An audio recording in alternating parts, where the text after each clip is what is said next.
ada kisah spiritual ketika dalam sebulan kok bisa laku 6 rumah gara-gara apa? Menolong orang terzolimi. Sini Mas, kita ngobrol. Oleh Pak Santoso nangis-nangis akhirnya dicarikan kontrakan betul. Kita carikan kontrakan. Biar detail cerita dulu. Buku terbaru saya 33 kisah nyata bisnis tanpa riba. Dapatkan di pesanbukudong.com. Assalamualaikum warahmatullahi wabarakatuh. Teman-teman semua, saya lagi ada di Gunung Kidul. Wah, Jogja lantai 2. Dari Jogja kita kurang lebih 45 menit sampai di Gunung Kidul di sebuah lokasi perumahan. Dilalah kebetulan yang punya teman saya sendiri, tetangga saya. Dan ini menarik. Karena apa? Saya senang ngobrol soal wirausaha kan. Orang-orang yang pindah dari satu kuadran ke kuadran lainnya. Yang sebelumnya jadi pegawai di kantor instansi pemerintah atau jadi swasta, tiba-tiba berwirausaha. Tentu tantangannya banyak banget. Nah, saya pengen hari ini kita belajar pada kawan saya ini bagaimana bisa membangun properti dan minim modal tanpa uang bank, ya toh, tapi pintar negosiasi kepada pemilik tanah, kepada toko bangunan, dan juga cara promosinya. Karena ketika zaman pandemi sekarang katanya banyak perumahan yang nggak bisa jualan, ngeluh, akhirnya banyak yang macet. Tapi dia ternyata malah bisa menjual 12 rumah dalam kurang waktu beberapa bulan ini dari 49 coupling yang ada di belakang sana. Kita ngobrol bareng dengan kawan saya Pak Santoso, Masya Allah. Gini. Katanya orang grogian katanya. Aku grogi apa? Siap. Ini mas, yang nyuting Mas Johan, nah, timnya. Ini Pak Santoso, teman saya juga tetangga. Ngobrol dulu. Kok tiba-tiba pengen bangun perumahan emang nggak udah usaha lain apa gitu?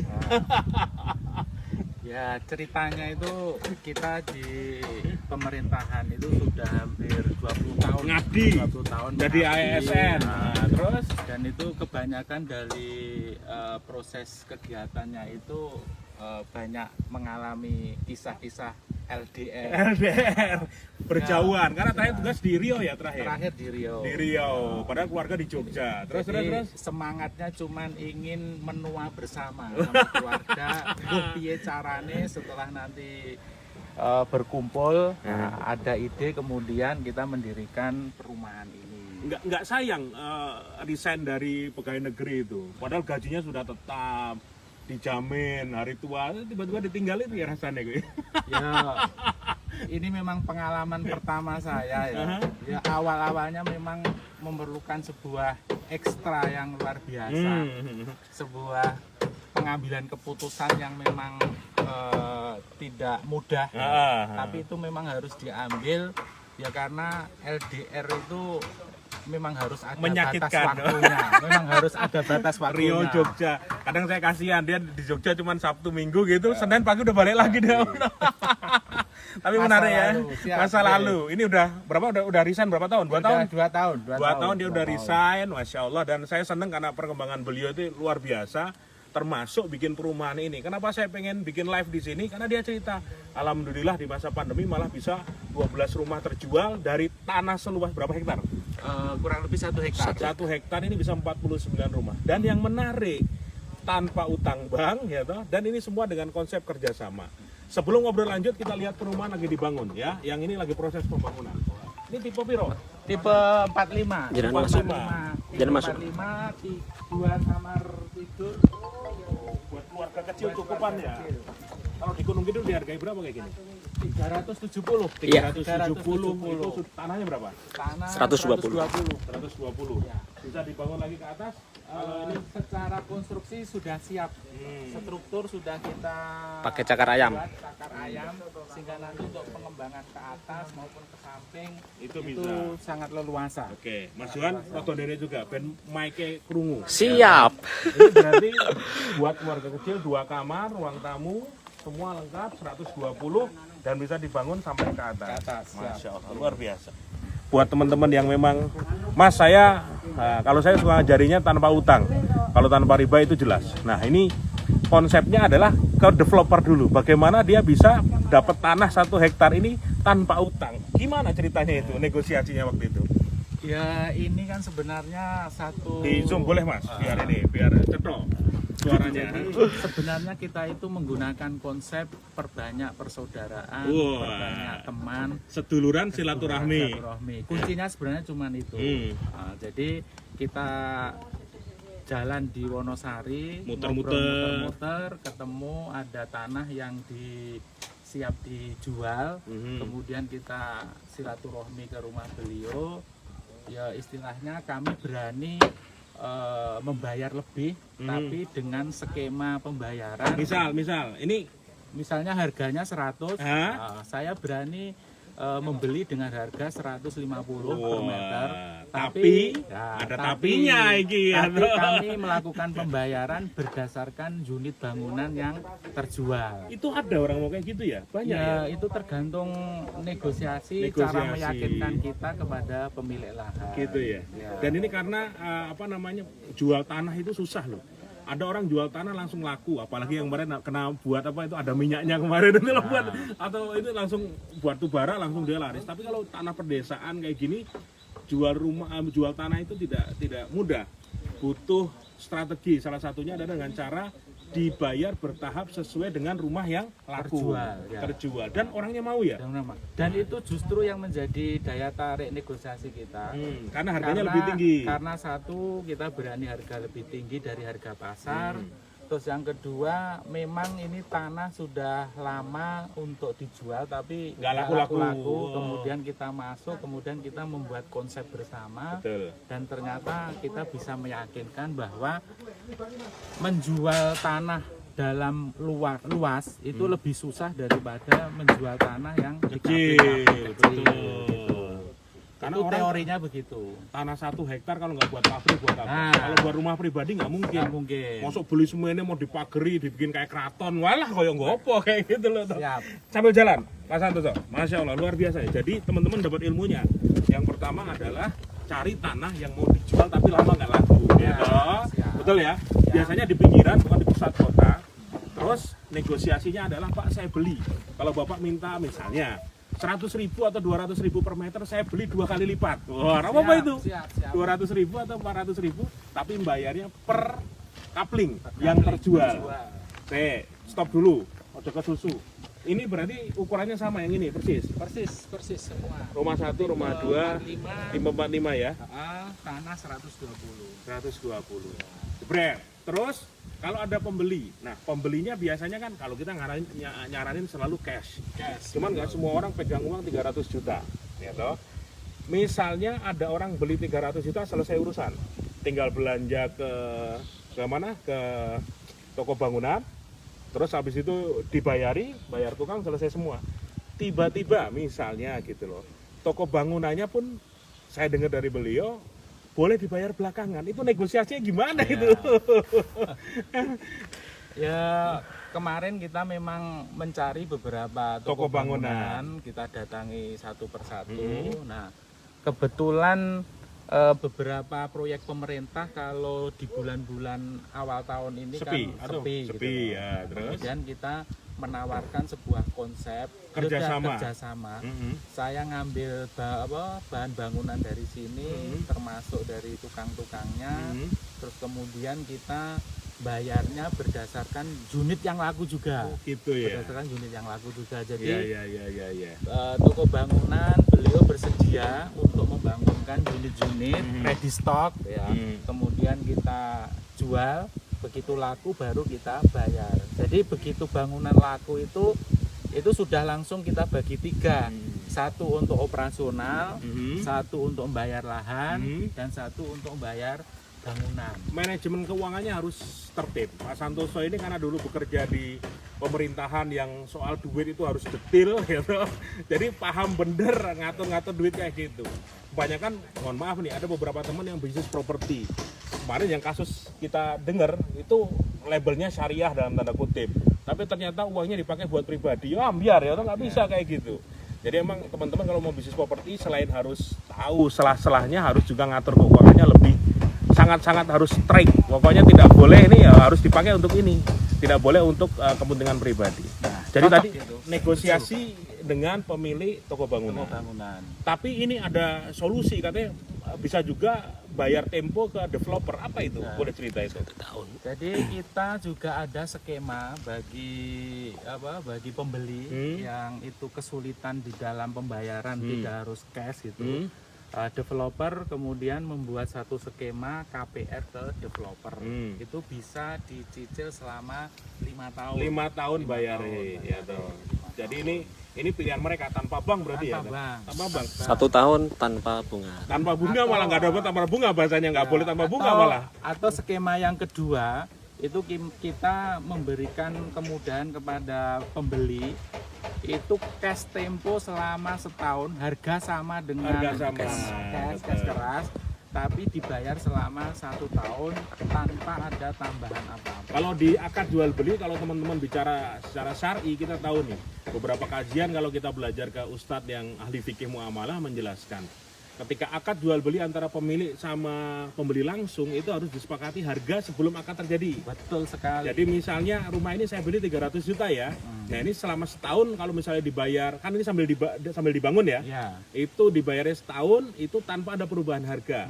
Deal 300 juta salaman akad notaris maka dibayar selama setahun. Tapi ketika dibayar 5 tahun itu boleh ada kelebihan harga yang ditentukan oleh developer. Nah developer ngambil keuntungan dari sana karena spare-nya sana. Dan itu secara akad boleh. Artinya bukan berarti 2 harga ya, karena harganya sudah disepakati sebelum akad. Betul. Kalau cash 300, tapi kalau dengan cicil selama 5 tahun itu berarti bisa beda. 300 berapa jatuhnya? 350 atau berapa sih? Itu 5 tahun itu 10% per tahun. Sekitar itulah, Iya. hitung dewe. Iya, Yang 10% penting, per tahun. kalau kalian bertransaksi di sebuah perumahan maupun yang syariah misalnya dengan cash bertahap, berarti harus teman-teman pahami akadnya harus jelas di awal dan ditentukan harganya di depan.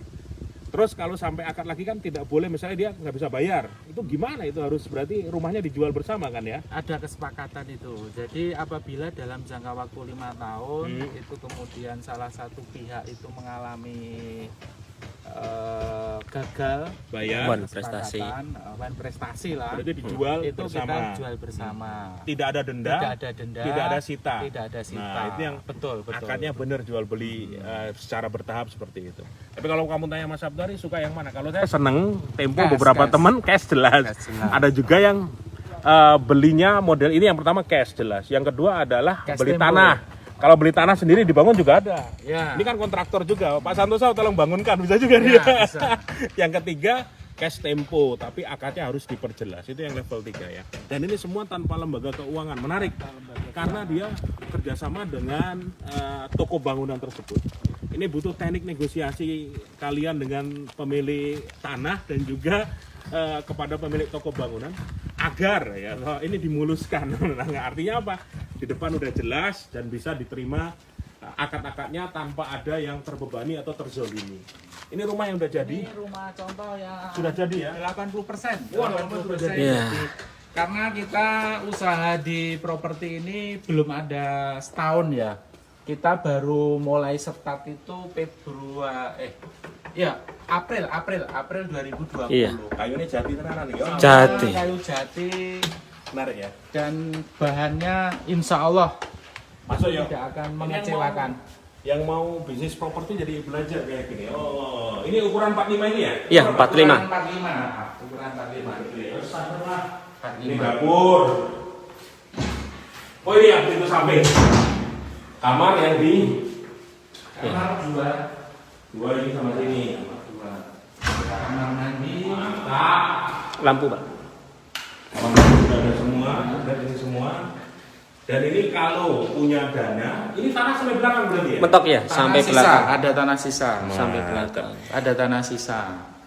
Kalau kalian berpikir jangka panjang, berarti kalau beli rumah 45, kedepannya ini bisa dinaikin. Iya. Bisa. Artinya jadi tanahnya, rumahnya jadi 2 lantai. Jadi secara Seperti anaknya nambah. secara struktur bisa dikembangkan ke atas karena ini kita semuanya pakai cakar ayam dan juga bisa dikembangkan ke belakang karena memang ada spare tanah sisa itu ada 9 kali 4 meter. Iya. Mantap. Ada cerita menarik yang saya tulis. Kemarin tadi kan naik mobil bareng saya. Nah, ada kisah spiritual ketika dalam sebulan kok bisa laku 6 rumah gara-gara apa? Menolong orang terzolimi. Sini Mas, kita ngobrol sambil duduk. Wah ini sofanya anyar nih. Sofanya anyar, kita coba. Ini Mas Andro, monggo. Menarik. Ini soal orang terzolimi kalau ditolong itu membuka pintu rezeki beneran. Tadi di mobil cerita katanya ada seseorang yang kerja di luar negeri, seorang ibu yang jatah warisannya diambil oleh keluarganya. Betul. Jelas ini jahat ya, zolim. Dan dia punya anak yang ditinggal di rumah tersebut, 3 orang, dan itu diusir, bayangkan. Oleh Pak Santoso, nangis-nangis, akhirnya dicarikan kontrakan betul. Kita carikan kontrakan. Biar detail cerita dulu. Ya. Kita jadikan kontrakan, terus kemudian kita tawari perumahan. Ya udah Ibu, supaya tidak kontrak terus, kita sediakan nanti kita bangunkan rumah. Ibu bayar semampunya sampai lunas. Jadi semampunya. Jadi kalau tiap bulan ada duit 3 juta, ya monggo disetor ke kita, punya 5 juta, monggo. Kenapa tiba-tiba disetor. pengen bantu ibu tersebut yang anaknya 3 itu? Karena kita itu selama pandemi ini kita sudah sepakat dengan tim bahwa anggaran marketing kita itu tidak banyak kita buat spanduk-spanduk, tapi justru semua biaya marketing kita itu semuanya dialihkan ke dana-dana sosial. Di dana sosial. Jadi tadi di mobil bilang sama saya, dia nggak pernah pakai Facebook Ads, IG Ads dan lain sebagainya. Ya, tanpa berbayar. Tanpa berbayar. Tapi biaya marketing itu disedekahkan oleh Pak Santoso. Semuanya untuk sedekah. Sosial. Masya Allah, nggak mau nyebut sedekah dia, pokoknya sosial banget. Kok dibilang sombong enggak gitu, tapi bener loh. Jadi itu ibu 3 anak harus kerja keras di luar negeri, anaknya ditinggal di sini, diusir oleh saudaranya, nggak punya rumah, dikontrakkan, dibangunkan rumah, tapi bayar dengan gaji dia di luar negeri ya. Mau 5 juta atau berapa? 5 juta. Lunasnya. Ini keren, Masya Allah. Dan sejak itu kejadian Sudah bayar 50 juta, setelah itu langsung laku 3 unit. Masya Allah. Dia sudah bayar 50 juta, habis itu 3 unit langsung laku. Luar biasa ya, menolong anak yang terzolimi tersebut dan langsung Allah bantu 1 minggu. 1 minggu. Nggak ada 1 minggu, Pak. Nggak ada 1 minggu. Dan alhamdulillah Masya Allah. 3-3-nya itu cash keras. 3-3-nya cash Cash keras. keras. Masya Allah, 350 juta kali 3, 1 miliar. Insya Allah Luar berkah. biasa ini langsung ini. Yang 1 400 bos, premium. Traktir tentang bawah saya. Waduh. Mas bakat. Betul dikit, ini AC-nya belum dipasang, panas soalnya. Ayo, aku. Wes berapa menit mas? Sudah berapa itu? Mas, sudah 20 menit ada? Kurang lebih ya? Hujan nih. Ya, Gerimis. Sini Sini aja. Karo jalan. Jadi teman-teman, ini pelajaran berharga buat kita semua. Yang pertama, pesan dulu dari Pak Santoso buat Dipotong. yang mau resign masih gelisah. Foto itu mas, piye? foto soalnya. Yang misalnya mohon maaf, ini kemarin saya dapat curhatan, dia kerja di ASN juga, ternyata dari pimpinan sampai timnya dia itu senengannya nilep duit perjalanan dan lain sebagainya gitu ya Pak. Ya, kalau saran saya memang ya keberanian untuk ngambil keputusan itu yang memang harus dilatih. Terus yang kedua, kita ini kan umur juga tidak tahu Kapan Kapan gitu, kita itu- nggak nunggu tua juga bisa mati soalnya- gitu loh ya. Soalnya juga banyak kejadian-kejadian dari teman-teman itu yang banyak meninggal dalam tugas. Wush. Jadi sudah sebulan sekali ketemu keluarga, tahu-tahu pulang tinggal nama, itu yang membuat ketakutan dari saya pribadi. Ini yang di bidangmu ya, cuman yang teman-teman yang lain berarti kalau sudah niat pengen meninggalkan pekerjaan dalam tanda kutip, nggak semuanya ya. Nah, semuanya. Karena ada beberapa hal yang misalnya dia terjebak di lingkungan yang senengannya seperti itu gitu loh. Berarti harus mantap kalau mau hijrah, tinggalkan dan mencari rezeki lainnya di luar. Walaupun di tempat tersebut sudah terjamin, gaji sudah terjamin. Cuma soal hati nurani kan nggak bisa dibohongi, betul nggak Pak Gil? Betul. Yang kedua pelajaran dari Pak Santoso adalah kalau mau bisnis properti butuh kesabaran, kejelian. Nyari tanah-tanah yang dijual lama nggak laku, negosiasi sama yang punya dan bayarnya bertahap sesuai coupling yang terjual. Oke. Nah itu harus banyakin doa itu dan sedekah juga, ya Allah tunjukkan saya ketemu orangnya, ya Allah nanti kamu ditunjukkan jalan ke sebuah desa atau pinggiran kota yang tiba-tiba wah deal. Insya Allah bisa. Oh, insya Allah bisa. Yang ketiga ketemu dengan pemilik toko bangunan yang mau percaya dengan kita. Nah itu butuh negosiasi juga, butuh kesabaran, perkenalan dan juga butuh koneksi. Tapi teman-teman bisa membangun itu. Artinya ya apa yang bisa saya bantu untuk toko bangunan tersebut, terus bisa pasang badan tidak kabur. Nah ini faktor orang jujur ini memang sangat dibutuhkan di bisnis ini. Jadi kuncinya itu yang penting teman-teman yang bergabung di kita, terutama pemilik tanah sama pemilik toko bangunan itu kalau bisa diajak ke rumah. Ke rumah Kita rumah jenengan. Iya. Nah, jadi Kita tahu kenalkan, keluarga. ya. Kita kenalkan anak kita, istri kita Jelas punya gitu ya. anak jelas. Ya karena kita memang sejak awal memang ingin membuat bisnis yang benar-benar jujur, tidak ada semangat untuk mencari keuntungan sepihak. Tapi biar berkah. Artinya ya di depan sudah akadnya jelas, terbuka, insya Allah keberkahan bakal datang. Tapi kalau di depan udah nggak jelas, udah nggak jujur, udah nggak jelas, ya endingnya pasti hancur. Kalau segala sesuatu kita bangun dengan sesuatu yang nggak jujur itu pasti nggak beres, gitu ya. Terakhir adalah konsep sedekahnya Pak Santoso. Beliau saya baru tahu serius. Ini saya buka Pak biar buat contoh yang lain. Semenjak jadi ASN katanya tiap bulan tuh 10% sudah disedekahkan. Ya, termasuk di perumahan ini hasilnya itu langsung 10%. 10% itu Sedekahkan. untuk dana Masya sosial. Allah. Masya Allah. Apapun itu digunakan, dibantu yang butuh ayo dikasih. Itu keren. Termasuk tadi nolong 3 orang anak yang terzolimi itu langsung seminggu diganti laku perumahan berapa? 3. 3 perumahan dalam 1 minggu. Total ini sudah 12 dari 49. Masya Allah. Terakhir mau promosi boleh? Lokasi di mana? Siono. Jadi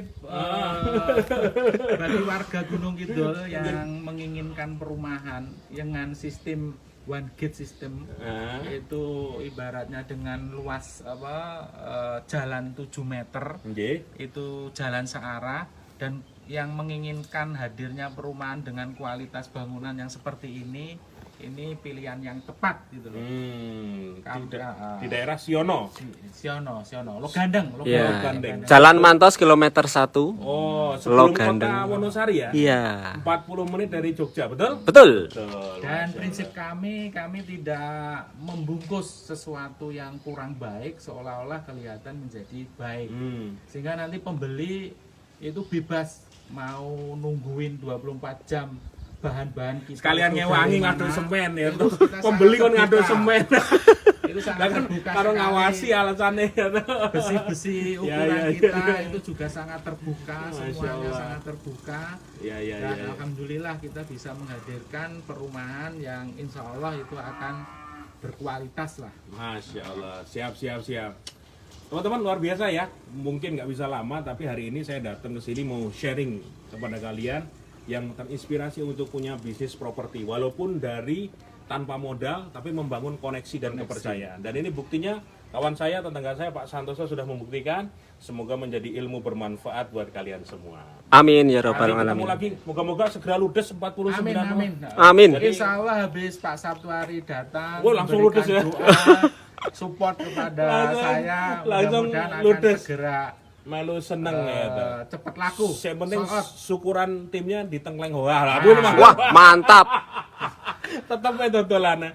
Terima kasih, saya Sabtari Sugiarto melaporkan dari Logandeng, Siono, Gunung Kidul. Assalamualaikum warahmatullahi wabarakatuh. Waalaikumsalam warahmatullahi wabarakatuh. Alhamdulillah.